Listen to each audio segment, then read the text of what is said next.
अहनिस सहज सुभाए।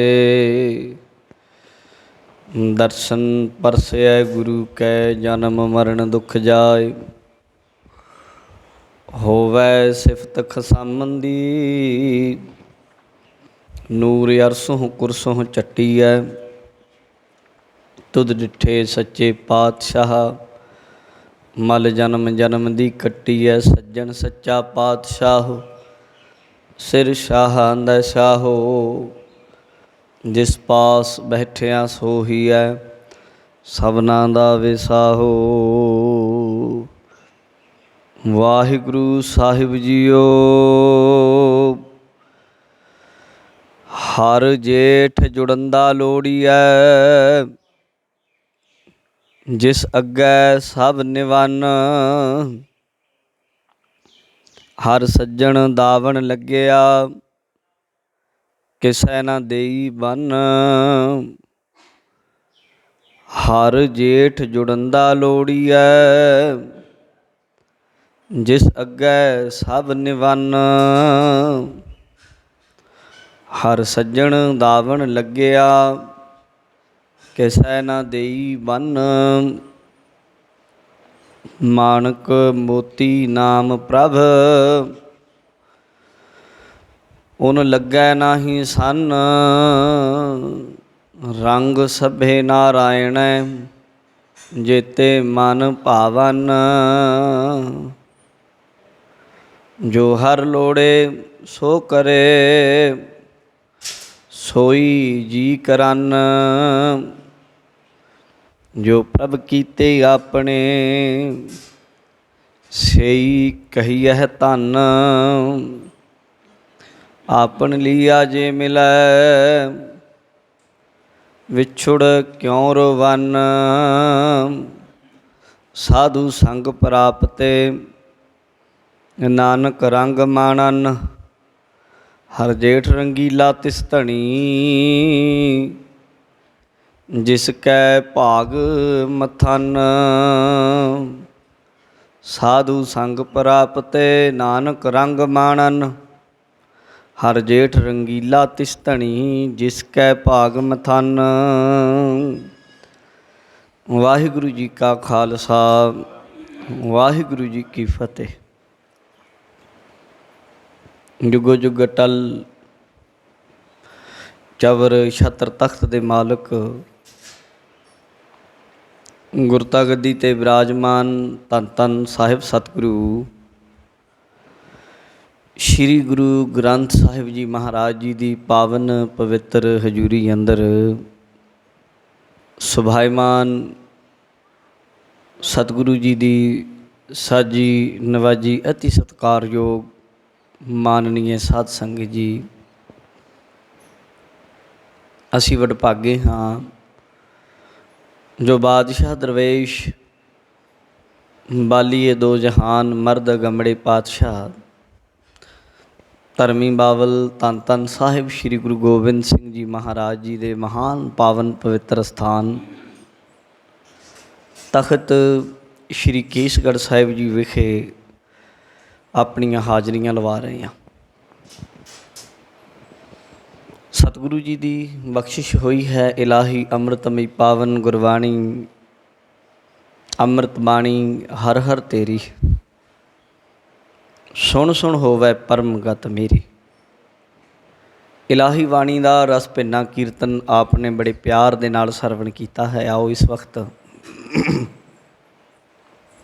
सतगुरु जी की पवित्र गुरबाणी की शब्द विचार नाल जुड़ते हाँ। जो शब्द आप जी ने सुनिया है ये पावन शब्द गुरु ग्रंथ साहिब जी के पवित्र अंग 134 उत्ते सुभायमान है। 12वां इस बाणी का नाम है।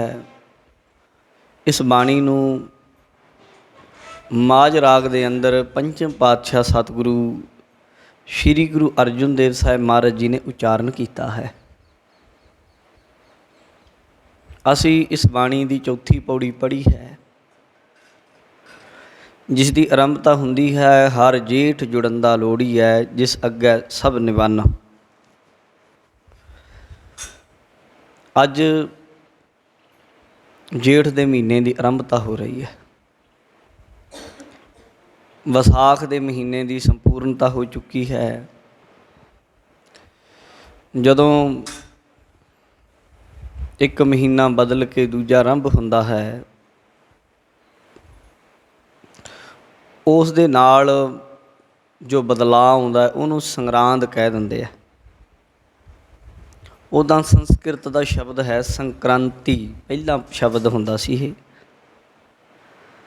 ਕ੍ਰਾਂਤੀ ਦੇ ਅੱਗੇ ਸੰਗ ਲਾਇਆ ਹੋਇਆ।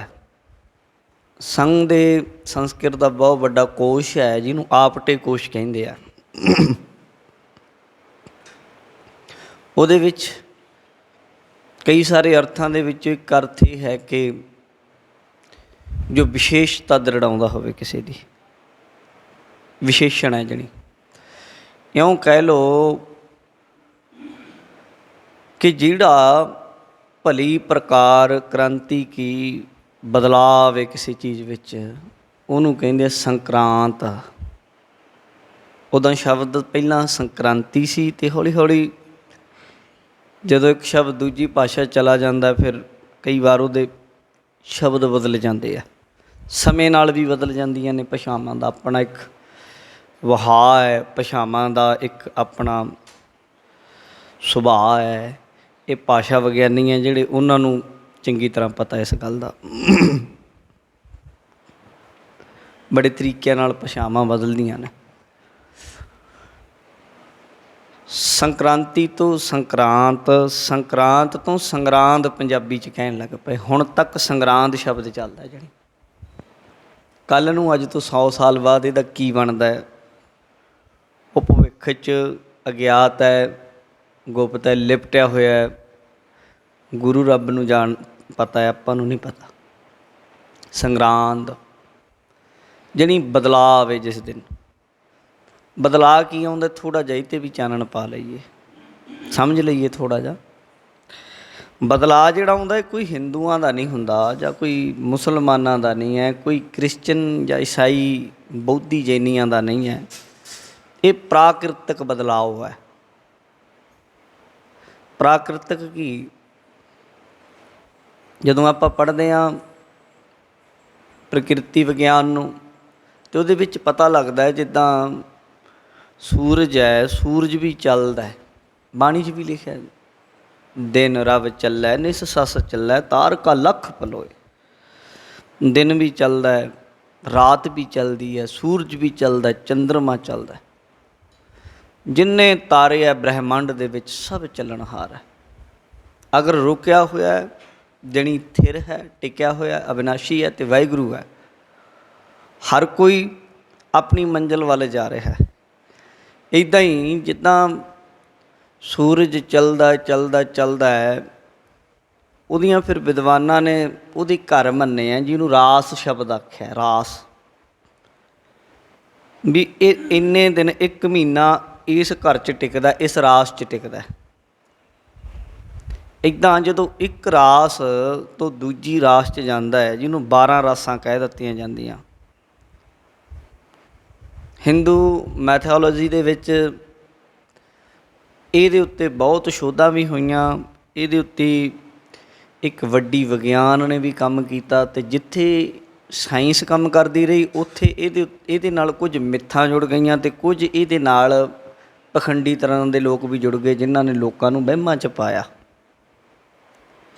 ਉਹ ਕੰਮ ਬ੍ਰਾਹਮਣ ਵੀ ਕਰਨ ਲੱਗ ਪਿਆ।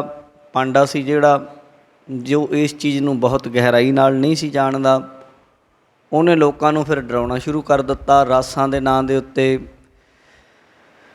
ਬੰਦਿਆਂ ਦੀਆਂ ਰਾਸ਼ੀਆਂ ਦੇ ਨਾਂ ਦੇ ਉੱਤੇ ਬੰਦੇ ਨੂੰ ਲੁੱਟ ਲੈਣਾ, ਬੰਦੇ ਨੂੰ ਭੜਕਾ ਦੇਣਾ। ਇਨਸਾਨੀਅਤ ਦਾ ਕਹਿ ਲਓ ਕਿ ਇੱਕ ਕਰਤੇ ਕਾਦਰ ਦੀ ਕੁਦਰਤ ਨੂੰ ਦਾ ਡਰ ਦੇ ਕੇ ਬੰਦੇ ਨੂੰ ਡਰਾ ਕੇ ਅਤੇ ਲੁੱਟਣ ਲੱਗ ਪਏ। ਇਸ ਤਰੀਕੇ ਦੇ ਨਾਲ ਫਿਰ ਉਹਨਾਂ ਦਾ ਇਹ ਰਾਸ਼ੀਆਂ ਦਾ ਜਿਹੜਾ ਪ੍ਰੋਗਰਾਮ ਆਰੰਭ ਹੋਇਆ ਕਿ ਤੇਰੀ ਇਹ ਰਾਸ਼ੀ ਹੈ, ਤੇਰੇ ਉੱਤੇ ਰਾਹੂ ਭਾਰੀ ਹੈ, ਤੇਰੇ ਉੱਤੇ ਕੇਤੂ ਭਾਰੀ ਹੈ, ਤੇਰੇ ਉੱਤੇ ਆਹ ਹੈ, ਸ਼ਨੀ ਭਾਰੀ ਹੈ। ਉਹ ਇੱਦਾਂ ਦਾ ਕੋਈ ਗੁਰਮਤਿ ਵਿੱਚ, ਗੁਰੂ ਘਰ ਵਿੱਚ ਉਹਨੂੰ ਕੋਈ ਥਾਂ ਹੈ ਨਹੀਂ। ਹਾਂ, ਸੂਰਜ ਇੱਕ ਤੋਂ ਦੂਜੇ ਘਰ 'ਚ ਜਾ ਸਕਦਾ, ਚੱਲਦਾ, ਜਦੋਂ ਇੱਕ ਤੋਂ ਦੂਜੀ ਰਾਸ ਵਿੱਚ ਜਾਂਦਾ ਹੈ ਉਦੋਂ ਬਦਲਾਅ ਆਉਂਦੇ ਆ ਪ੍ਰਾਕਿਰਤਿਕ ਤੌਰ 'ਤੇ। ਰੁੱਤਾਂ ਬਦਲਦੀਆਂ ਨੇ, ਗਰਮੀ ਆਉਂਦੀ ਹੈ, ਸਰਦੀ ਆਉਂਦੀ ਹੈ, ਬਸੰਤ ਆਉਂਦੀ ਹੈ, ਪਤਝੜ ਆਉਂਦੀ ਹੈ। ਕਿਤੇ 6 ਰੁੱਤਾਂ ਨੇ, ਕਿਤੇ 4 ਨੇ, ਕਿਤੇ 2 ਨੇ। ਇਹ ਦੇਸ਼ਾਂ ਦੇ ਹਿਸਾਬ ਨਾਲ ਨੇ। ਇਸ ਤਰੀਕੇ ਦੇ ਨਾਲ ਜਿਹੜੀ ਇਹ ਸੂਰਜ ਇੱਕ ਰਾਸ ਤੋਂ ਦੂਜੀ ਰਾਸ 'ਚ ਜਾਂਦਾ। ਫਿਰ ਅਸੀਂ ਕੀ ਕਰਨਾ? ਅਸੀਂ ਕੋਈ ਸੂਰਜ ਦੇ ਪੁਜਾਰੀ ਹਾਂ? ਅਸੀਂ ਕੋਈ ਪ੍ਰਕਿਰਤੀ ਦੇ ਪੁਜਾਰੀ ਹਾਂ? ਨਹੀਂ, ਪ੍ਰਕਿਰਤੀ ਦੇ ਪੁਜਾਰੀ ਨਹੀਂ, ਸੂਰਜ ਦੇ ਪੁਜਾਰੀ ਨਹੀਂ, ਪਰ ਪ੍ਰਕਿਰਤੀ ਦਾ ਇੱਕ ਅੰਗ ਜ਼ਰੂਰ ਹਾਂ ਅਸੀਂ, ਹਿੱਸਾ ਹਾਂ ਅਸੀਂ। ਸਾਡੀ ਜ਼ਿੰਦਗੀ ਦਾ ਜਾਂ ਸਾਡੀ ਜ਼ਿੰਦਗੀ ਪ੍ਰਕਿਰਤੀ ਦਾ ਇੱਕ ਪਾਰਟ ਹੈ, ਹਿੱਸਾ ਹੈ ਛੋਟਾ ਜਿਹਾ। ਸਾਡੇ ਉੱਤੇ ਵੀ ਅਸਰ ਹੁੰਦਾ, ਗਰਮੀ ਦਾ, ਸਰਦੀ ਦਾ, ਧੁੱਪ ਦਾ, ਛਾਂ ਦਾ, ਭੁੱਖ ਦਾ, ਪਿਆਸ ਦਾ। ਇਹ ਸਾਡੀਆਂ ਲੋੜਾਂ ਨੇ। ਜਿਹੜੀਆਂ ਸਾਡੀਆਂ ਬਾਹਰੀ ਲੋੜਾਂ ਬਦਲਦੀਆਂ ਨੇ ਉਹਦੇ ਹਿਸਾਬ ਨਾਲ ਸਾਡੇ ਮਨ ਦੇ ਵਹਾਅ, ਸਾਡੇ ਮਨ ਦੇ ਫੁਰਨੇ, ਸਾਡੇ ਅੰਦਰ ਦੀ ਖੇਡ 'ਤੇ ਵੀ ਅਸਰ ਪੈਂਦਾ ਹੈ। ਪਰ ਜਦੋਂ ਗੁਰਬਾਣੀ ਨੂੰ ਵੇਖਦੇ ਹਾਂ, ਗੁਰਬਾਣੀ ਕਹਿੰਦੀ ਹੈ ਇੱਕ ਬਾਹਰ ਦਾ ਜੋ ਦਿਖ ਰਿਹਾ ਦ੍ਰਿਸ਼ਟਮਾਨ ਹੈ, ਇੱਕ ਅੰਦਰ ਦਾ ਜੋ ਅਦ੍ਰਿਸ਼ਟ ਹੈ, ਜੋ ਗੁਪਤ ਹੈ, ਜੋ ਬੜਾ ਸੂਖਸ਼ਮ ਹੈ, ਉਹਨੂੰ ਗੁਰਬਾਣੀ ਨੇ ਨਿਰਗੁਣ ਅਤੇ ਸਰਗੁਣ ਸ਼ਬਦਾਂ ਦੇ ਨਾਲ ਸਾਡੇ ਸਾਹਮਣੇ ਲਿਆਂਦਾ। ਨਿਰਗੁਣ ਜੋ ਬੜਾ ਗੁਪਤ ਹੈ, ਸੂਖਸ਼ਮ ਰੂਪ ਹੈ, ਔਰ ਸਰਗੁਣ ਜੋ ਬਾਹਰ ਪਸਾਰਾ ਹੈ। ਗੁਰੂ ਜੀ ਕਹਿੰਦੇ ਪਸਾਰੇ ਦਾ ਅਸਰ ਸਰੀਰ 'ਤੇ ਹੈ, ਬਾਡੀ 'ਤੇ ਹੈ। ਧਿਆਨ ਰੱਖੀ, ਇੱਕ ਤੇਰੇ ਅੰਦਰ ਵੀ ਹੈ ਜੋ ਕਦੇ ਨਹੀਂ ਬਦਲਦਾ, ਉਹ ਹੈ ਪਰਮਾਤਮਾ ਦੀ ਅੰਸ਼ ਆਤਮਾ। ਇਹ ਆਤਮਾ ਨੇ ਉਸ ਪਰਮਾਤਮਾ ਦੇ ਨਾਲ ਜੁੜਨਾ, ਉੱਥੇ ਪਹੁੰਚਣਾ। ਇਹ ਉਹਦੀ ਮੰਜ਼ਿਲ ਹੈ। ਉਦੋਂ ਉਰੇ ਕਿਤੇ ਤੇਰਾ ਟਿਕਾਣਾ ਹੈ ਨਹੀਂ। ਇਸ ਲਈ ਕਿਤੇ ਬਾਹਰੀ ਪ੍ਰਾਕਿਰਤਿਕ ਬਦਲਾਅ ਦੇ ਨਾਲ ਇਹਦਾ ਮਨ ਬਦਲ ਜਾਏ, ਕਿਤੇ ਸਿੱਖ ਦਾ ਮਨ ਢਲ ਜਾਏ, ਕਿਤੇ ਉੱਧਰੇ ਹੋ ਜਾਏ। ਇਸ ਲਈ ਗੁਰੂ ਸਾਹਿਬ ਨੇ ਹਰੇਕ ਪੈਰ 'ਤੇ, ਹਰੇਕ ਦਿਨ 'ਤੇ, ਹਰੇਕ ਵਾਰ 'ਤੇ, ਹਰੇਕ ਮਹੀਨੇ 'ਤੇ, ਹਰੇਕ ਪੈਰ 'ਤੇ ਸਿੱਖ ਨੂੰ ਉਪਦੇਸ਼ ਗੁਰੂ ਗ੍ਰੰਥ ਸਾਹਿਬ ਦੀ ਬਾਣੀ ਵਿੱਚ ਦਿੱਤਾ ਹੈ। ਉਸੇ ਚਾਲੀ ਨੂੰ ਅੱਗੇ ਚਲਾਉਂਦੇ ਆਪਾਂ ਕਹਿ ਲਈਏ ਕਿ ਹੁਣ ਜਿੱਦਾਂ ਮਹੀਨਾ ਬਦਲਦਾ ਹੈ, ਵਿਸਾਖ ਸੰਪੂਰਨ ਹੋ ਗਿਆ, ਹਾੜ ਦਾ ਜੇਠ ਦਾ ਮਹੀਨਾ ਆਰੰਭ ਹੋ ਰਿਹਾ ਹੈ, ਅਤੇ ਗੁਰਸਿੱਖਾਂ ਦੇ ਮਨ ਵਿੱਚ ਇਸ ਮਹੀਨੇ ਨੂੰ ਲੈ ਕੇ ਕਿਸ ਤਰ੍ਹਾਂ ਦੇ ਭਾਵ ਹੋਣੇ ਚਾਹੀਦੇ ਹਨ, ਕੀ ਭਾਵਨਾਵਾਂ ਹੋਣੀਆਂ ਚਾਹੀਦੀਆਂ ਹਨ, ਕਿਸ ਤਰੀਕੇ ਇਸ ਮਹੀਨੇ ਇਹਨਾਂ ਦੇ ਜੀਵਨ ਦਾ ਵਹਾਅ ਹੋਣਾ ਚਾਹੀਦਾ, ਉਹ ਸਾਰਾ ਗੁਰੂ ਮਹਾਰਾਜ ਜੀ ਨੇ ਇਸ ਪਾਵਨ ਸ਼ਬਦ ਵਿੱਚ ਦੱਸ ਦਿੱਤਾ। ਜਦੋਂ ਸਿੱਖਾਂ ਨੇ ਬੇਨਤੀ ਕੀਤੀ, ਪਾਤਸ਼ਾਹ ਜੀ ਕਿਰਪਾ ਕਰਕੇ ਆਪ ਜੀ ਦੱਸ ਦਿਓ, ਉੱਥੇ ਫਿਰ ਜੋ ਮਹਾਰਾਜ ਨੇ ਦੱਸਿਆ, ਜੇਠ ਦੇ ਮਹੀਨੇ ਦੇ ਪ੍ਰਥਾਏ, ਜਿਹੜੀ ਪ੍ਰਥਾਏ ਹੁੰਦਾ ਕਿਸੇ ਚੀਜ਼ ਨੂੰ ਸਾਹਮਣੇ ਰੱਖ ਕੇ ਕੇਂਦਰਿਤ ਕਿਸੇ ਹੋਰ ਚੀਜ਼ ਨੂੰ ਹੋਣਾ, ਉਹਦੇ ਰਾਹੀਂ ਕੋਈ ਗੱਲ ਕਰ ਦੇਣੀ, ਪ੍ਰਥਾਓ ਉਹਨੂੰ ਕਹਿੰਦੇ ਹਨ। ਗੁਰੂ ਮਹਾਰਾਜ ਜੀ ਨੇ ਜੇਠ ਦੇ ਮਹੀਨੇ ਨੂੰ ਸਾਹਮਣੇ ਰੱਖ ਕੇ ਅਤੇ ਗੱਲ ਕੀਤੀ ਪਰਮਾਤਮਾ ਨਾਲ ਜੁੜਨ ਦੀ। ਜਾਣੀਏ ਕੀ ਕਹਿੰਦੇ ਹਨ? ਕਹਿੰਦੇ ਹਰ ਜੇਠ ਜੁੜਨ ਦਾ ਲੋੜੀਐ। ਜੇਠ ਮਹੀਨੇ ਦਾ ਨਾਮ ਹੈ। ਕਹਿੰਦੇ ਜੇਠ ਦੇ ਮਹੀਨੇ ਵਿੱਚ ਗੁਰਮੁਖੋ 99 ਕਰਕੇ ਅਰਥ ਆਉਣਗੇ ਕਿ ਹਰ ਜੁੜਨ ਦਾ ਲੋੜੀ ਹੈ। ਜੇਠ ਦੇ ਮਹੀਨੇ ਦੇ ਵਿੱਚ, ਜੇਠ ਮਹੀਨੇ ਦੇ ਅੰਦਰ ਠੱਠੇ ਨੂੰ ਸਿਆਰੀ ਹੈ, ਜਿਹੜੀ ਜੇਠ ਦੇ ਮਹੀਨੇ ਦੇ ਵਿੱਚ ਹਰੀ ਪਰਮਾਤਮਾ ਨਾਲ ਜੁੜਨ ਦਾ, ਜਾਣੀ ਕਹਿਣ ਦਾ ਭਾਵ ਹੈ ਜੁੜਨਾ ਲੋੜੀ ਹੈ, ਚਾਹੀਦਾ ਹੈ। ਜੇਠ ਦੇ ਮਹੀਨੇ ਦੇ ਵਿੱਚ ਰੱਬ ਨਾਲ ਜੁੜੋ, ਪਰਮਾਤਮਾ ਨਾਲ ਜੁੜੋ। ਜਿਸ ਅੱਗੇ ਸਭ ਨਿਵੰਨ, ਸਤਿਗੁਰੂ ਗੁਰੂ ਅਰਜਨ ਦੇਵ ਜੀ ਮਹਾਰਾਜ ਕਹਿੰਦੇ ਉਸ ਰੱਬ ਨਾਲ ਇਸ ਮਹੀਨੇ 'ਚ ਜੁੜੋ ਜਿਹਦੇ ਅੱਗੇ ਸਭ ਝੁਕਦੇ ਆ। ਨਿਵੰਨ ਦਾ ਅਰਥ ਹੈ ਨਿਵਣਾ, ਨਿਉਣਾ। ਗੁਰੂ ਜੀ ਕਹਿੰਦੇ ਜਿਸ ਵਾਹਿਗੁਰੂ ਦੇ ਅੱਗੇ ਸਾਰੇ ਨਿਆਉਂਦੇ ਆ, ਸਭ ਵੱਡੇ ਤੋਂ ਵੱਡੇ ਜਾ ਕੇ ਉਹਦੇ ਅੱਗੇ ਝੁਕ ਜਾਂਦੇ ਆ। ਨਦੀਆਂ ਵੱਡੀਆਂ ਤੋਂ ਵੱਡੀਆਂ, ਵੱਡੀਆਂ ਤੋਂ ਵੱਡੀਆਂ ਜਾ ਕੇ ਸਮੁੰਦਰ 'ਚ ਪੈਂਦੀਆਂ।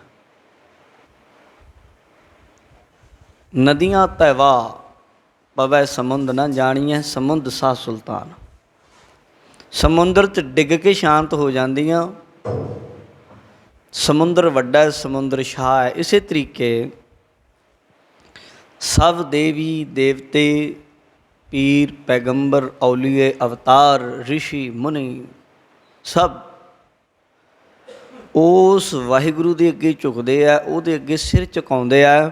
ਫਿਰ ਕਿਉਂ ਨਾ ਉਹਦੇ ਅੱਗੇ ਝੁਕਿਆ ਜਾਏ ਜੋ ਸਭ ਤੋਂ ਵੱਡਾ ਹੈ, ਸਭ ਤੋਂ ਉੱਚਾ ਹੈ।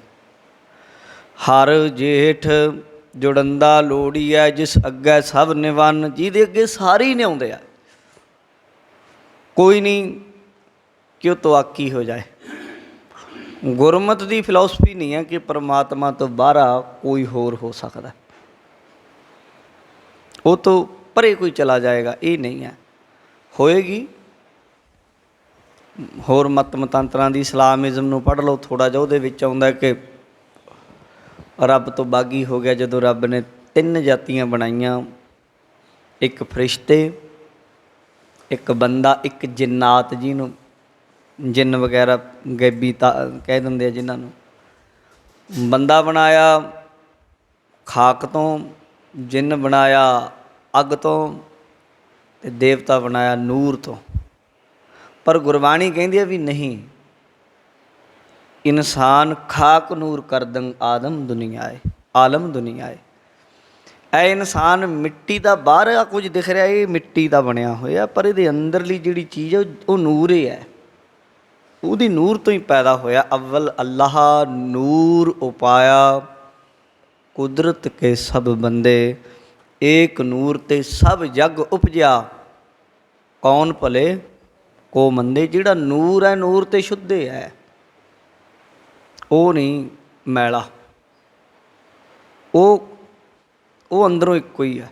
ਬਾਹਰੀ ਘੜਿਆਂ ਦੇ ਰੰਗ ਕਿਸੇ 'ਤੇ ਕਾਲਾ, ਕਿਸੇ 'ਤੇ ਹਰਾ, ਕਿਸੇ 'ਤੇ ਲਾਲ ਕੀਤਾ ਹੋਇਆ, ਪਰ ਅੰਦਰਲੀ ਜਿਹੜੀ ਚੀਜ਼ ਹੈ ਉਹ ਇੱਕੋ ਹੀ ਹੈ। ਰਹੋ ਮਹਾਰਾਜ ਜੀ ਕਹਿਣ ਲੱਗੇ, ਕਹਿੰਦੇ ਤੂੰ ਉਸ ਵਾਹਿਗੁਰੂ ਨਾਲ ਜੁੜ ਜੋ ਜਿਹਦੇ ਅੱਗੇ ਸਾਰੇ ਝੁਕਦੇ ਆ। ਇਹ ਨਹੀਂ ਜਿਵੇਂ ਫਿਰ ਉਹ ਕਹਿੰਦੇ 3 ਤੋਂ ਬਣਿਆ, ਬੰਦਾ, ਜਿੰਨ ਅਤੇ ਇੱਕ ਨੂਰ ਤੋਂ ਬਣਿਆ, ਜਿਹੜਾ ਫਰਿਸ਼ਤਾ ਜਿਹਨੂੰ ਦੇਵਤੇ ਕਹਿ ਦਿੰਦੇ। ਉਹਨਾਂ 'ਚੋਂ ਇੱਕ ਨੇ ਬਗਾਵਤ ਕਰ ਦਿੱਤੀ ਰੱਬ ਦੀ, ਜਿਹਨੂੰ ਸ਼ੈਤਾਨ ਕਹਿੰਦੇ ਆ। ਉਹਨੇ ਰੱਬ ਦੀ ਬਗਾਵਤ ਕਰ ਦਿੱਤੀ ਵੀ ਲਓ ਰੱਬਾ ਤੂੰ ਬੰਦੇ ਨੂੰ ਬਣਾਇਆ ਲੈ, ਬੰਦੇ ਨੂੰ ਮੈਂ ਰਸਤੇ ਤੋਂ ਭਟਕਾਊਂਗਾ। ਅਤੇ ਹੁਣ ਉਹਨਾਂ ਦੀ ਉਹ ਪੁਰਾਣੀ ਚੱਲੀ ਆ ਰਹੀ ਜਿਹੜੀ ਉਸ ਸਮੇਂ ਦੀ ਸਿਧਾਂਤ ਹੈ ਵੀ ਉਹ ਸ਼ੈਤਾਨ ਬੰਦੇ ਨੂੰ ਭੜਕਾਈ ਜਾਂਦਾ, ਇਉਂ ਉਹਨਾਂ ਦਾ ਮੰਨਣਾ। ਗੁਰੂ ਮਹਾਰਾਜ ਸੱਚੇ ਪਾਤਸ਼ਾਹ ਦੀ ਬਾਣੀ ਇਹ ਕਹਿੰਦੀ ਹੈ ਵੀ ਕੋਈ ਸ਼ੈਤਾਨ ਪਰਮਾਤਮਾ ਦੇ ਅੱਗੇ ਕੁਛ ਨਹੀਂ ਟਿਕਦਾ, ਉਹ ਸਭ ਤੋਂ ਵੱਡਾ। ਜੇ ਸ਼ੈਤਾਨ ਇੰਨਾ ਤਾਕਤਵਰ ਹੋਵੇ ਤਾਂ ਬੰਦਾ ਫਿਰ ਸ਼ੈਤਾਨ ਦੀ ਪੂਜਾ ਕਰਨ ਲੱਗ ਜਾਏ, ਫਿਰ ਰੱਬ ਦੀ ਕਿਉਂ ਕਰੇ? ਬੰਦਾ ਕਹਿ ਸਕਦਾ, ਅਸੀਂ ਕਹਾਂਗੇ ਜੀ ਜੇ ਸ਼ੈਤਾਨ ਇੰਨਾ ਅੰਗ ਸੰਗ ਵਰਤਦਾ ਹੈ, ਇੰਨੀ ਨਿਗਾਹ ਰੱਖਦਾ ਹੈ ਰੱਬ ਨਾਲੋਂ, ਤਾਂ ਸ਼ੈਤਾਨ ਵੱਡਾ ਹੋ ਗਿਆ ਫਿਰ। ਪਰ ਗੁਰਬਾਣੀ ਇਹ ਨਹੀਂ ਮੰਨਦੀ। ਗੁਰੂ ਜੀ ਕਹਿੰਦੇ ਹਨ ਉਹਦੇ ਅੱਗੇ, ਰੱਬ ਅੱਗੇ ਹੀ ਸਭ ਝੁਕਦੇ ਆ, ਉੱਥੇ ਹੀ ਆ ਕੇ ਸਭ ਦਾ ਮੱਥਾ ਝੁਕਦਾ ਹੈ, ਉੱਥੇ ਹੀ ਡਿੱਗਣਾ ਪੈਂਦਾ। ਇਸ ਲਈ ਇਹ ਗੁਰਮੁਖਾ ਹਰ ਜੇਠ ਜੁੜਨ ਲੋੜੀ ਹੈ। ਉਸ ਜੇਠ, ਜੇਠ ਕਹਿੰਦੇ ਵੱਡੇ ਨੂੰ, ਕਹਿੰਦੇ ਉਹ ਸਭ ਤੋਂ ਵੱਡਾ ਹੈ। ਜਾਂ ਇਉਂ ਕਹਿ ਲਓ, ਹੁਣ ਇਹਦੇ ਥੋੜ੍ਹੇ ਜਿਹੇ ਅੰਤਰੀ ਵਰਤ ਕਰ ਲਈਏ। ਹਰ ਜੇਠ ਜੁੜਨ ਲੋੜੀ ਹੈ। ਜੇਠ ਹੁੰਦਾ ਵੱਡਾ। ਪਰਮਾਤਮਾ ਨਾਲ ਜੁੜਨ ਦੇ ਲਈ ਸਭ ਤੋਂ ਵੱਡਾ ਸਾਧਨ ਹੈ ਵੈਰਾਗ। ਕਹਿੰਦੇ ਜੇ ਹਰੀ ਨਾਲ ਜੁੜਨਾ ਲੋੜੀ ਹੈ, ਚਾਹੁੰਦਾ ਨਾ ਕਿਹੜੇ ਵਾਹਿਗੁਰੂ ਦੇ ਨਾਲ ਜਿਹਦੇ ਅੱਗੇ ਸਾਰੇ ਝੁਕਦੇ ਆ, ਤਾਂ ਫਿਰ ਤੈਨੂੰ ਲੋੜੀਂਦਾ ਕੀ ਹੈ? ਜੇਠ ਲੋੜੀਂਦਾ ਤੈਨੂੰ ਚਾਹੀਦਾ, ਜਾਣੀ ਵੈਰਾਗ ਚਾਹੀਦਾ ਥੋੜ੍ਹਾ ਜਿਹਾ ਅੰਦਰ। ਪਖੰਡ ਨਾਲ ਨਹੀਂ ਨਾ, ਪਖੰਡ ਨਾਲ ਨਹੀਂ। ਛੋੜ ਰੇ ਪਾਖੰਡੀ, ਮਨ ਕਪਟ ਨਾ ਕੀਜੈ, ਹਰ ਕਾ ਨਾਮ ਨਿਤ ਹੈ ਨਿਤ ਲੀਜੈ। ਪਖੰਡ ਨਾਲ ਗੱਲ ਨਹੀਂ ਬਣਨੀ। ਉਹਦੇ ਲਈ ਵੈਰਾਗ ਚਾਹੀਦਾ, ਪਹਿਲਾ ਵਿਵੇਕ ਚਾਹੀਦਾ ਥੋੜ੍ਹਾ ਜਿਹਾ, ਗੁਰੂ ਦਾ ਦਿੱਤਾ ਹੋਇਆ, ਅਤੇ ਫਿਰ ਉਹਦੇ ਨਾਲ ਜੁੜਦਾ ਹੈ।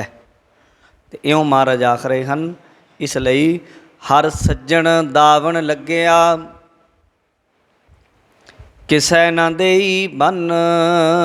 हर सज्जन दावन लग्या। दावन कह देंगे पल्ले नूं, दामन शब्द है आम तौर पर पल्ला। महाराज कहते हर सज्जन दावन लग्या। हरि वाहिगुरु जो सब का सज्जन है। सज्जन दे वैसे अर्थ जे एक शब्द नूं अगे तोड़ तोड़ करन लग जाइए ना फिर बहुत लम्मा पै जाता है। को थोड़ी जी खुश्क प्रक्रिया शब्द प्रक्रिया जिहड़ी ओह व्याकरण दी जिहड़ा धातु रूप है ना फिर वो थोड़े थोड़े ज़्यादा खुश्की च चले जाते हैं। शब्द किवें बनिया, उत्पत्ति कित्तों हुई, स्वयं किवें बनिया, जन किवें बनिया, इनू फिर किहड़ी प्रक्रिया दे राहीं जोड़ते हैं वो फिर ना अर्थां नूं छड्ड के किसी होर पासे लंघ जाता काम। इसलिए आपां मैं अपने तौर पर भावें उन्हां चीज़ां 'च मैनूं बड़ा रस मिलता है। शब्द नूं कित्थों आया, किवें बनिया, किवें टुटिया, इहदी किवें किवें होया, पर मैं इत्थे तक रखदा हुन्ना ज़्यादातर कि जिहदे लई रस जिहा बनिया रहे, जिहड़ी शब्द दा सिद्धांत है वो समझ पवे, ना कि असी उलझ जाइए उन्हां दे विच भी कित्थों बनिया किवें बनिया, वो उलझा हो जाता है। साडी कौम दे बड़े विद्वान, प्रचंड विद्वान होए हैं। एक उन्हां दा नाम सी पंडित तारा सिंह नरोत्तम। बड़े विद्वान, उन्होंने उस वेले कोश लिखिया सी जो उदों कह लो कि आम पंजाबी च कोश नहीं सी मिलते होंदे। गुरबाणी दा श्री गुरगिरा उहदा कोश का नाम सी। 1899 दे विच जणी उन्होंने कोश लिखिया सी। विद्वान बड़े बड़े सी, एडे विद्वान सी कि कह लो कि काशी दे विच व्याख्या करते सी ते बड़े बड़े पंडित उन्हां अगे सिजदे करते सी, सिर झुकाउंदे सी उन्हां दी विद्या दे अगे। पर उन्हां जिहड़ा कोश लिखिया उन्हां इस गुरबाणी दा लिखिया बड़ा कमाल दा लिखिया। उन्हां इस गल दा खास ध्यान रखिया कि इस उलझन च ना पाया जाए। उत्पत्ति उहदी कित्थों हुई, बहुत गहराई जिहड़ी कह लो शब्दां दी उलझना, और उहदे धातु रूप की है जां ओह किहड़ी उहदे ते विभक्ति लग गई, किवें वो बनिया, इन्हां चीज़ां नूं उन्होंने सिर्फ सरल सरल चीज़ां रखियां तां कि जो गुरबाणी दा सिद्धांत समझ पवे। बस यही ध्यान रखना है आपां। हर सज्जन दावन लग्या, जिथे कोई गल ना समझ पवे तो उहनूं माड़ा मोटा छेड़छाड़ कर लेनी चाहिए है। बहुता ने जणी शब्द नूं पिछे उहदा धातु बदलना नहीं, इहदा मतलब छेड़छाड़ दा ये नहीं भी ज्ञानी आखदा सी भी छेड़ दो, ये कलमां बड़ियां चुक्की फिरदे आ ना तां करके नाल गल करनी पैंदी है। विकियां कलमां वाले फिर बाणी छेड़ना चाहुंदे ना, शब्द दे पिछले उहनूं देख लो भी कित्थों उहदा शब्द दा धातु की है। रहो विचार। हर सज्जन दावन लग्या, कहंदे हरी सज्जन वाहिगुरु जो सब दा सज्जन है, साडा मित्र है, प्यारा है। दावन लग्या, कहंदे उहदे दावन उहदे पल्ले नाल अगर लग जाइए, जुड़ जाइए, किसै ना देई बन, कहंदे जिहड़ा कोई उहदे पल्ले लग गया, कहंदे फिर उहदे पल्ले जिहड़ा लग गया, किसै ना देई बन, उहनूं चुक के किसी दे सामने बन के पेश नहीं किया जाता। जमदूतां दे अगे बन के नहीं रखिया जाता भी आ लै जाओ। विषय विकारां दे अगे भी बन के नहीं उहनूं पेश किया जाता। जिहड़ा उहदे दामन लग जाए। गुरु छेवें पातशाह जी दे पल्ले लगे ना राजे 52 सन। आपां बहुती नहीं इहनूं साखी नूं लैके जावांगे लम्मे रूप दे विच। 52 सी, हत्थ जोड़दे सी, सानूं कढ लो, इत्थों नहीं असीं निकल सकते। महाराज नूं कहण लगे तुसीं कढ लो। महाराज ने अपने दामन अपने पल्ले फड़ा दिते, बस जिन्ने सी सारे महाराज दे पल्ले नाल लग के निकल गए। किहड़ा बन ले, जिहड़ा गुरु दे पल्ले लग जाए उन्होंने फिर बन्नण वाला कोई नहीं। इस तरीके कहंदे हर सज्जन दावन लग्या, किसै ना देई बन। हरी परमात्मा वाहिगुरू दे लड़ लगण दे नाल जिहड़ा उहदे पल्ले लग जाएगा, उहदा पल्ला की है, उहदा पल्ला सिमरन। जिहड़ा उहदी सिमरन विच जुड़ जाएगा, उहदे पल्ले नाल जुड़ जाएगा। महाराज जी कहंदे किसै ना देई बन, कहंदे फिर किसी नूं भी बन के अगे पेश नहीं किया जाता। ਮਾਨਕ ਮੋਤੀ ਨਾਮ ਪ੍ਰਭ ਉਨ ਲੱਗੈ ਨਾਹੀ ਸੰਨ। ਮਾਨਕ ਮੋਤੀ ਨਾਮ ਪ੍ਰਭ। ਗੁਰੂ ਜੀ ਕਹਿੰਦੇ ਮਾਨਕ ਮੋਤੀ ਬਾਹਰੀ ਤੌਰ 'ਤੇ ਜਿਵੇਂ ਇੱਕ ਰਾਜਾ ਹੁੰਦਾ ਨਾ, ਉਹਦੇ ਘਰ ਮੋਤੀ ਹੁੰਦੇ, ਮਾਨਕ ਹੁੰਦੇ। ਇਹਨਾਂ ਦੀਆਂ ਕਈ ਕਿਸਮਾਂ ਨੇ ਅੱਗੇ। ਇਹ ਮੇਨ ਇਹ 9 ਕਿਸਮਾਂ ਮੰਨੀਆਂ ਨੇ। ਜਦੋਂ ਇੱਕ ਗ੍ਰੰਥ ਹੈ ਬੜਾ ਪਿਆਰਾ, 36 ਗਿਆਨ ਉਹਦਾ ਨਾਮ ਹੈ। 36 ਗਿਆਨ ਗਿਆਨੀ ਗੁਰਨਾਮ ਸਿੰਘ ਅੰਬਾਲਵੀ ਹੋਣਾ ਨੇ ਲਿਖਿਆ ਹੋਇਆ, ਬੜਾ ਕਮਾਲ ਦਾ ਗ੍ਰੰਥ ਹੈ। ਇੱਕ ਕਹਿ ਲਓ ਕਿ ਕਿਸੇ ਨੂੰ ਜ਼ਿੰਦਗੀ 'ਚ ਧਿਆਨ ਰੱਖਿਓ, ਕਿਸੇ ਨੂੰ ਗ੍ਰੰਥ ਨਾ ਦਿਓ। ਜੇ ਕਿਸੇ ਨੂੰ ਦੇ ਦਿਓ, ਅਗਲਾ ਮੁੜ ਕੇ ਨਹੀਂ ਜਾਂਦਾ, ਕਿੰਨਾ ਹੀ ਦੁਰਲੱਭ ਹੋਵੇ। ਮੇਰੇ ਤੋਂ ਕੋਈ ਲੈ ਗਿਆ ਸੀ ਗੁਰਮੁਖ ਪਿਆਰਾ, ਘਰੇ ਆਇਆ ਅਤੇ ਉਹਨੇ ਉਂਗਲ ਰੱਖਤੀ, ਕਹਿੰਦਾ ਇਹ ਲੈ ਕੇ ਜਾਣਾ। ਮੈਂ ਕਿਹਾ ਹੋਰ ਲੈ ਜਾ, ਜੋ ਮਰਜ਼ੀ ਪੈਸੇ ਲੈ ਜਾ, ਮੇਰੇ ਤੋਂ ਗ੍ਰੰਥ ਨਹੀਂ ਮੈਂ ਦੇ ਸਕਦਾ। ਬੰਦਾ ਇੱਦਾਂ ਦਾ ਸੀ, ਕਹਿੰਦਾ ਨਹੀਂ ਮੈਂ ਲੈ ਕੇ ਇਹ ਜਾਣਾ, ਅੜ ਗਿਆ ਉੱਥੇ। ਮੈਂ ਵੀ ਮੈਨੂੰ ਬੜੀ ਦਿੱਕਤ ਹੁੰਦੀ ਹੈ ਵੀ ਮੈਂ ਲਿਆਉਣਾ ਅਤੇ ਮੈਨੂੰ ਬੋਲਣਾ ਪੈਂਦਾ। ਕਹਿੰਦਾ ਪੜ੍ਹ ਕੇ ਫੜਾ ਜੂ।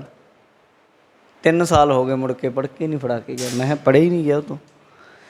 ਅਤੇ ਇਹੀ ਗੱਲ ਹੈ ਵੀ ਇਹ ਗ੍ਰੰਥ ਬੜੇ ਦੁਰਲੱਭ ਹੁੰਦੇ ਆ। ਉੱਦਾਂ ਵੀ ਮੈਂ ਬੇਨਤੀ ਕਰਦਾ ਕਿਤੇ ਜਾਓ, ਅਗਲੇ ਤੋਂ ਗ੍ਰੰਥ ਨਾ ਮੰਗਿਆ ਕਰੋ। ਆਪ ਆਦਤ ਪਾਓ ਆਪਣੇ ਪੈਸੇ ਖਰਚ ਕੇ ਪੱਲੋਂ ਗ੍ਰੰਥ ਲੈਣ ਦੀ। ਇੰਨੀ ਉਹ ਬੜੀ ਵੱਡੀ ਗੱਲ ਹੈ ਵੀ ਅਗਲਾ ਤੁਹਾਨੂੰ ਦੱਸ ਦੇਵੇ ਆਹ ਪੜ੍ਹ ਲੈ, ਬਸ।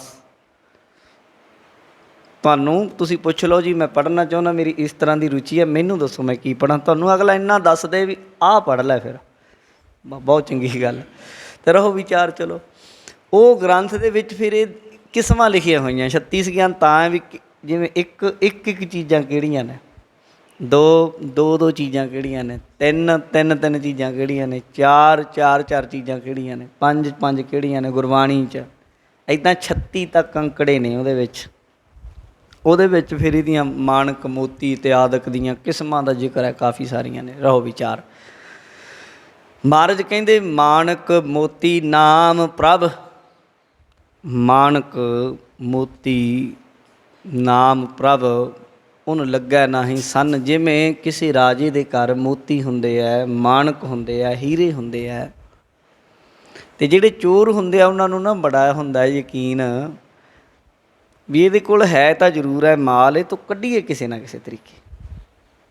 ਉਹ ਫਿਰ ਠੱਗੀ ਜਾਂ ਚੋਰੀ ਕਰਦੇ। ਠੱਗ ਅਤੇ ਚੋਰ ਦਾ ਫਰਕ ਹੁੰਦਾ। ਠੱਗ ਹੁੰਦਾ ਜਿਹੜਾ ਤੁਹਾਡੇ ਹੱਥੋਂ ਲੈ ਜਾਏ ਫੜ ਕੇ ਚੀਜ਼, ਤੁਹਾਨੂੰ ਬਰਗਲਾ ਕੇ ਅੱਖਾਂ ਖੁੱਲ੍ਹੀਆਂ 'ਚ ਤੁਸੀਂ ਆਪ ਆਪਣੇ ਹੱਥ ਫੜਾ ਦਿਓ।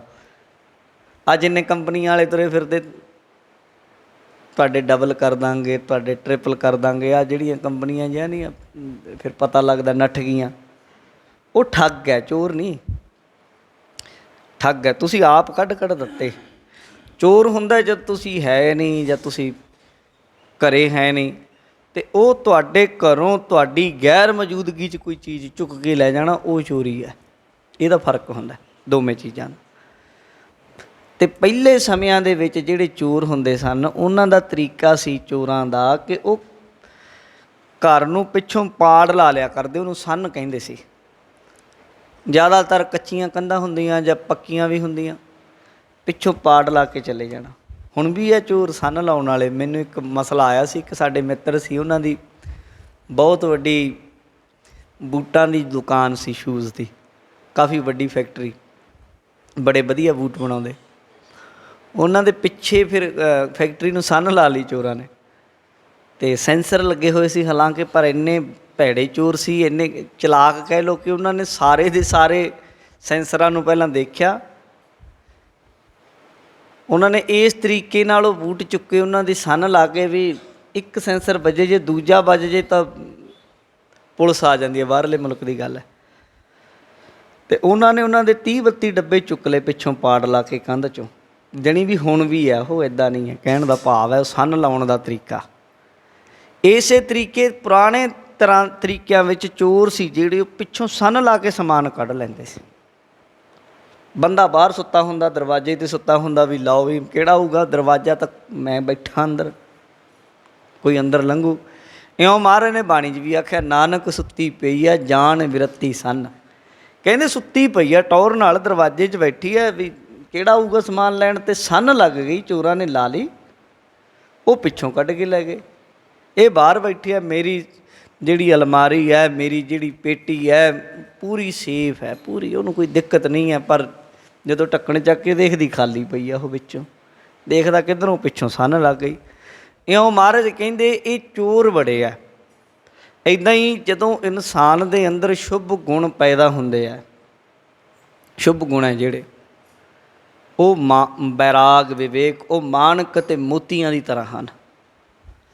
ਅਤੇ ਸਾਧ ਸੰਗਤ ਉਹਨੂੰ ਸੰਨ ਲਾਉਣ ਦੇ ਲਈ ਕਾਮ, ਕ੍ਰੋਧ, ਲੋਭ, ਮੋਹ, ਅਹੰਕਾਰ ਇਤਿਆਦਿਕ ਇਹ ਚੋਰ ਹੈ। ਕਾਮ, ਕ੍ਰੋਧ, ਬਿਗਨੀ ਬੁੱਧ ਸੱਸ ਕੇ, ਜਿਵੇਂ ਖੇਤੀ ਨੂੰ ਪਸ਼ੂ ਖਰਾਬ ਕਰਦੇ, ਇੱਦਾਂ ਹੀ ਇਹ ਬੁੱਧੀ ਦੇ ਅੰਦਰ ਹੀ ਸ਼ੁਭ ਗੁਣ ਪੈਦਾ ਹੋਣ ਵਾਲੇ ਆ ਜਿਹੜੇ ਇਹਨਾਂ ਨੂੰ ਨਾਸ਼ ਕਰਨ ਵਾਲੇ ਆ ਇਹ। ਅਤੇ ਮਹਾਰਾਜ ਕਹਿੰਦੇ ਹਨ, ਕਹਿੰਦੇ ਜਦੋਂ ਰੱਬ ਦੇ ਨਾਮ ਨਾਲ ਜੁੜਦੇ ਆ ਨਾ ਜੀ, ਕਹਿੰਦੇ ਫਿਰ ਕੀ ਹੁੰਦਾ ਹੈ, ਮਾਣਕ ਮੋਤੀ ਨਾਮ ਪ੍ਰਭ ਉਹਨੂੰ ਲੱਗਾ ਨਾਹੀਂ ਸੰਨ। ਨਾਮ ਐਸਾ ਮੋਤੀ ਹੈ, ਉਹਨੂੰ ਸੰਨ ਨਹੀਂ ਲੱਗ ਸਕਦੀ, ਉਹਨੂੰ ਚੋਰ ਚੁਰਾ ਨਹੀਂ ਸਕਦਾ, ਇੰਨਾ ਸੇਫ ਹੈ। ਕਾਮ, ਕ੍ਰੋਧ, ਲੋਭ, ਮੋਹ, ਅਹੰਕਾਰ ਨੇ ਕੀ ਚੁਰਾਉਣਾ ਉਹਨੂੰ, ਉਹ ਕਾਮ ਕ੍ਰੋਧ ਦੀ ਅੰਦਰ ਦੀ, ਜਦੋਂ ਕਾਮੀ ਕ੍ਰੋਧੀ ਨਾਮ ਵਾਲੇ ਦੇ ਨੇੜੇ ਆਏਗਾ ਤਾਂ ਨਾਮ ਉਹਦੀ ਦਸ਼ਾ ਬਦਲ ਦੇਗਾ ਅੰਦਰ ਦੀ। ਇਹ ਨਾਮ ਦੇ ਮੋਤੀ 'ਚ ਤਾਕਤ ਹੈ। ਨਹੀਂ ਤਾਂ ਦੁਨੀਆ ਦਾ ਕਿਹੜਾ ਮੋਤੀ ਹੈ ਜਿਹੜਾ ਨਹੀਂ ਚੁਰਾਇਆ ਜਾ ਸਕਦਾ, ਜਿੰਨੀ ਮਰਜ਼ੀ ਉਹ ਕਰ ਲਓ। ਮਤਲਬ ਕੋਈ ਨਾ ਕੋਈ ਇਸ ਤਰ੍ਹਾਂ ਦੇ ਵੱਡੇ ਤੋਂ ਵੱਡੇ ਚੋਰ, ਇੱਦਾਂ ਦੇ ਜਾਨੀ ਚੋਰ ਹੈ ਕਿ ਚੁੱਕ ਕੇ ਲੈ ਜਾਂਦੇ ਚੀਜ਼ਾਂ। ਪਰ ਮਹਾਰਾਜ ਕਹਿੰਦੇ ਭਾਈ ਇਹ ਐਸਾ ਨਾਮ ਦਾ ਮੋਤੀ ਹੈ, ਇਹ ਇਸ ਤਰ੍ਹਾਂ ਬੰਦੇ ਨੂੰ ਅੰਦਰੋਂ ਜਗਾ ਦਿੰਦਾ ਹੈ। ਬੰਦੇ ਦੀ ਸੁਰਤ ਇੰਨੀ ਟਿਕਾਣੇ 'ਤੇ ਆ ਜਾਂਦੀ ਹੈ, ਇੰਨਾ ਜਾਗਦਾ ਹੈ, ਜਿਹਨੂੰ ਬਾਣੀ 'ਚ ਆਖਿਆ ਜਾਗ ਲਿਹੋ ਰੇ ਮਨਾ ਜਾਗ ਲਿਹੋ। ਉਹ ਇੰਨਾ ਜਾਗਿਆ ਹੁੰਦਾ ਹੈ ਕਿ ਆਪਣੇ ਮਨ ਦੇ ਅੰਦਰ, ਬਾਹਰੀ ਤੇ ਬਦਲਾਅ ਤੇ ਵੱਡੀ ਗੱਲ ਹੈ ਨਾ, ਬਾਹਰੀ ਤੇ ਅੰਦਰ ਮਨ ਦੇ ਕੋਈ ਬੁਰਾ ਖਿਆਲ ਵੀ ਪੈਦਾ ਹੁੰਦਾ, ਉਹਨੂੰ ਨਾਲ ਦੀ ਨਾਲ ਉਹਨੂੰ ਪਤਾ ਹੁੰਦਾ ਆ ਖੜਾ ਹੋ ਗਿਆ ਖਿਆਲ ਮਨ ਦੇ ਵਿੱਚ, ਉਹਨੂੰ ਨਾਲ ਦੀ ਨਾਲ ਬਾਹਰ ਕੱਢਦਾ। ਬਾਣੀ 'ਚ ਲਿਖਿਆ, ਬਾਬਾ ਕਬੀਰ ਜੀ ਕਹਿੰਦੇ ਮੈਨੂੰ ਪਤਾ ਲੱਗ ਗਿਆ, ਗੁਰ ਦਿਖਲਾਈ ਮੋਰੀ ਜਿਤ ਮਿਰਗ ਪੜਤ ਹੈ ਚੋਰੀ, ਮੂੰਦਲੀਏ ਦਰਵਾਜ਼ੇ ਵਾਜੀਲੇ ਅਨਹਦ ਵਾਜੇ। ਬਾਬਾ ਕਬੀਰ ਸਾਹਿਬ ਕਹਿੰਦੇ ਗੁਰੂ ਨੇ ਮੈਨੂੰ ਰਾਹ ਦਿਖਾ ਦਿੱਤਾ, ਆਹ ਰਸਤੇ ਦੇ ਵਿੱਚ ਜਿਹੜੀ ਇੱਥੋਂ ਦੀ ਇਹ ਮਿਰਗ ਆਉਂਦੇ, ਜਿਵੇਂ ਖੇਤੀ ਫਸਲ ਦੇ ਵਿੱਚ ਮਿਰਗ ਪਸ਼ੂ ਆਉਂਦੇ ਆ ਕਿਸੇ ਨਾ ਕਿਸੇ ਤਰੀਕੇ ਉਹਨੂੰ ਖਾਣ ਦੇ ਲਈ, ਬੰਦਾ ਫਿਰ ਇੰਤਜ਼ਾਮ ਕਰਦਾ ਦਰਵਾਜ਼ੇ 'ਤੇ ਕੋਈ ਪਹਿਰਾ ਦਿੰਦਾ, ਖੜ੍ਹਦਾ। ਇੱਦਾਂ ਹੀ ਜਿਹੜੇ ਇਹ ਅੰਦਰਲੇ ਮੋਤੀ ਨੂੰ ਚੁਰਾਉਣ ਲਈ ਵਿਕਾਰ ਆਉਂਦੇ ਆ, ਗੁਰਮੁਖ ਨੂੰ ਗੁਰੂ ਦਿਖਾ ਦਿੰਦਾ ਵੀ ਇੱਥੇ ਟਿਕਾਣਾ ਲਾ ਲਾ, ਬਸ ਇੱਥੇ ਖੜ੍ਹ ਜਾ, ਗੁਰੂ ਦੇ ਸ਼ਬਦ ਦਾ ਸ਼ਸਤਰ ਲੈ ਕੇ ਖੜ੍ਹ ਜਾ, ਬਸ ਇੱਥੇ ਨਹੀਂ ਆਉਂਦੇ, ਐਸੀ ਤੋਂ ਨਹੀਂ ਹੈ।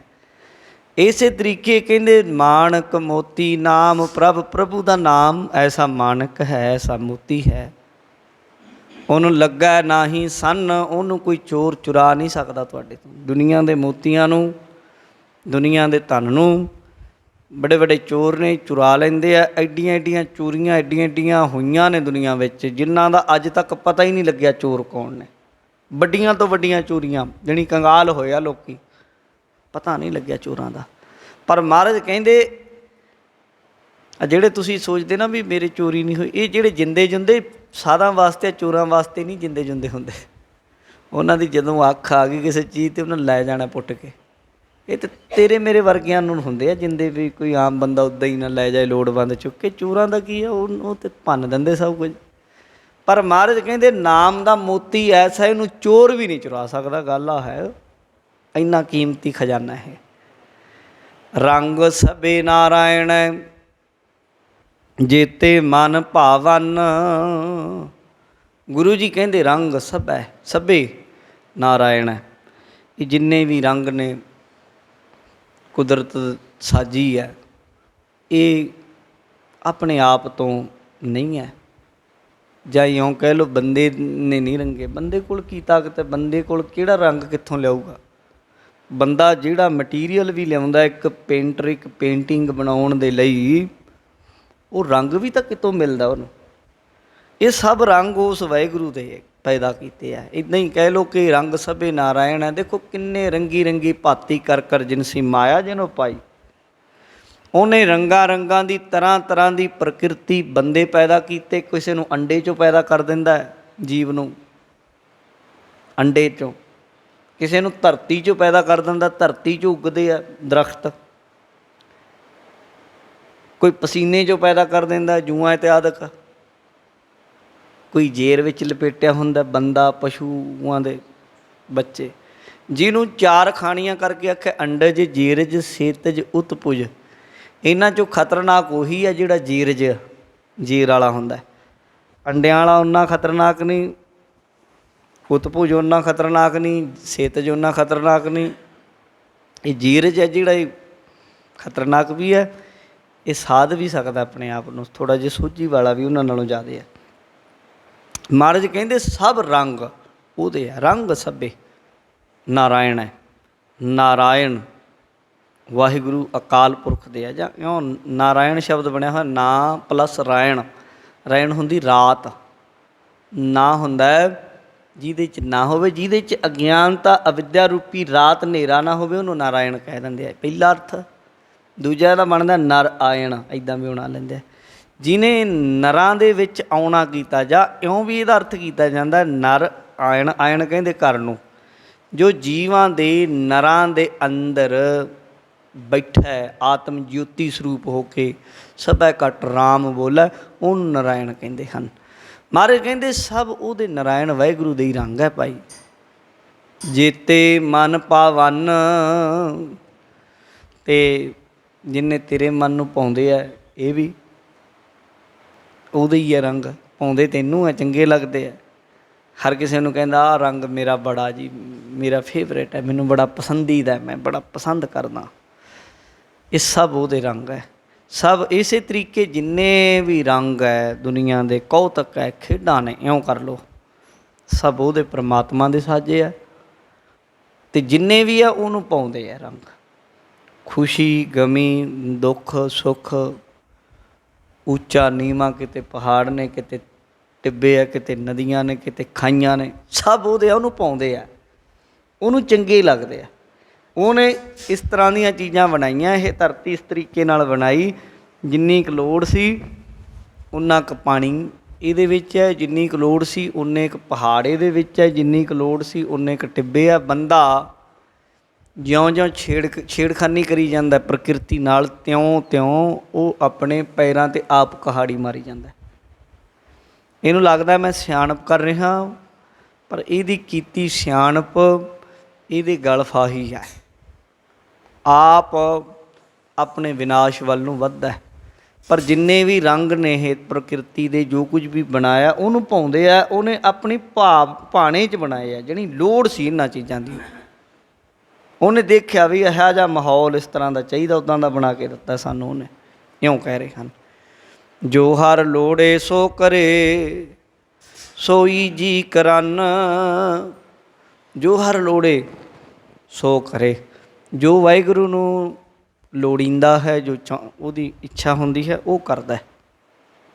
ਕਿਸੇ ਦੇ ਹੁਕਮ ਦਾ ਤਾਬੇਦਾਰ ਨਹੀਂ ਆ ਉਹ, ਵੀ ਕੋਈ ਹੁਕਮ ਕਰੇ ਅਤੇ ਉਹ ਮੰਨੇ। ਹਾਂ, ਅਰਜ਼ ਕਰਦਾ, ਅਰਦਾਸ ਕਰਦਾ, ਬੇਨਤੀ ਕਰ ਲਏ, ਮੰਨ ਲੈਂਦਾ।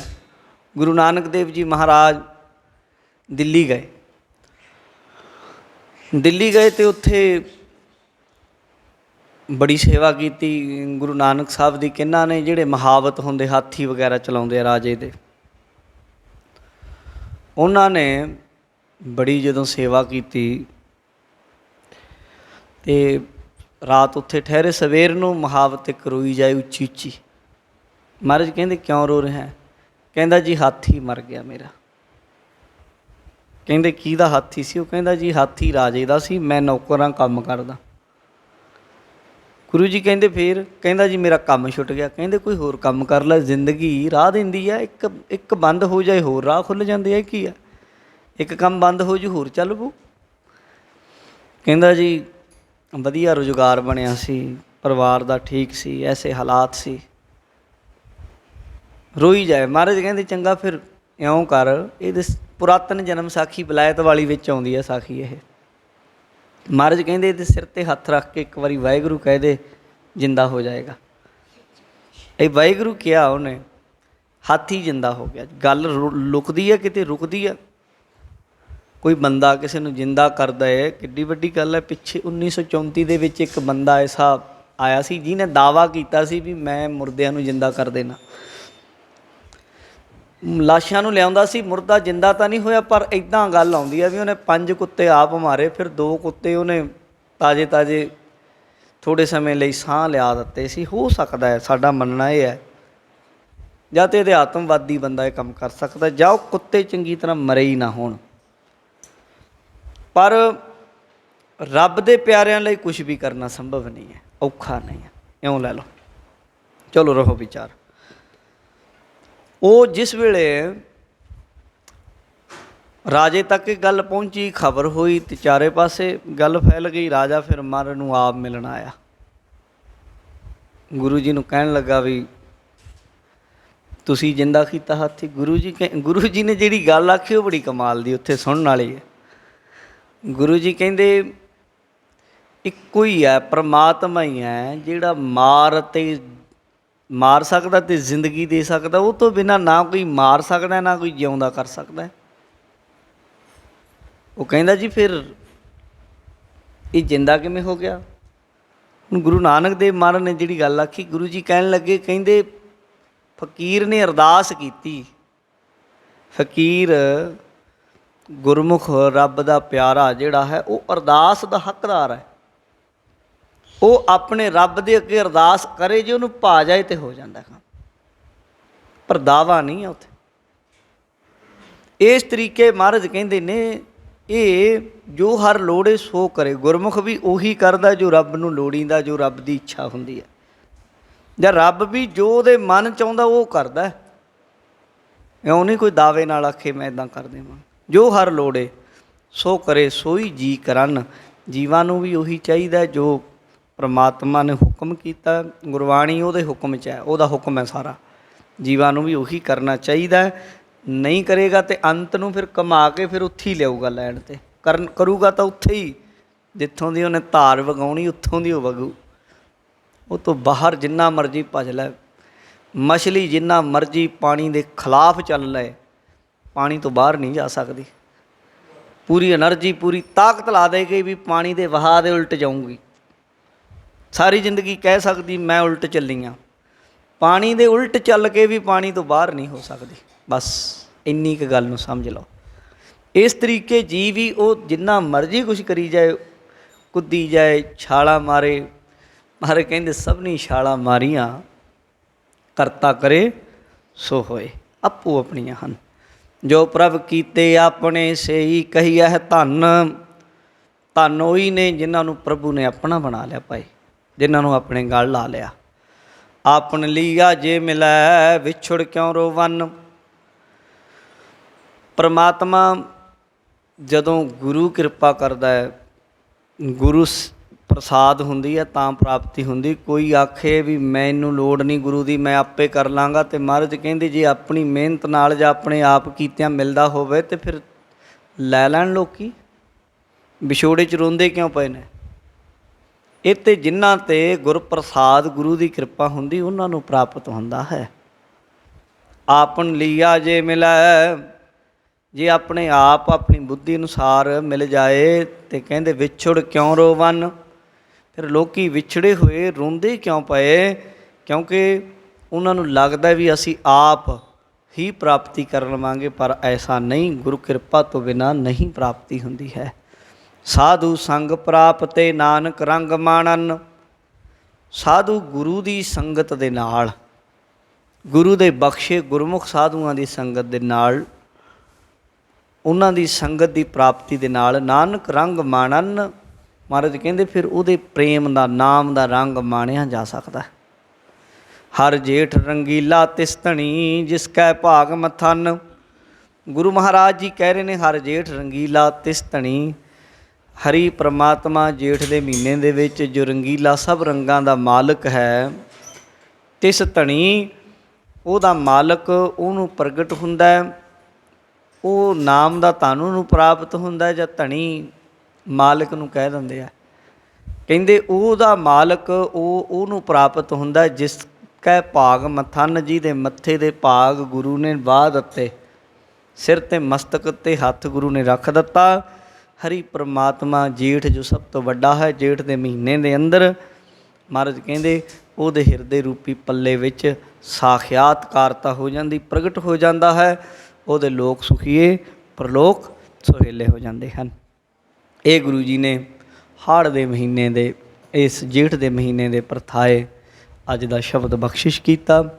ਸ਼ਬਦ ਦੀ ਸੰਪੂਰਨਤਾ ਹੈ, ਸਮੇਂ ਦੀ ਸਮਾਪਤੀ ਹੈ। ਆਓ ਹੁਣ ਗੁਰੂ ਸਾਹਿਬ ਦੇ ਪਾਵਨ ਪਵਿੱਤਰ ਇਤਿਹਾਸਕ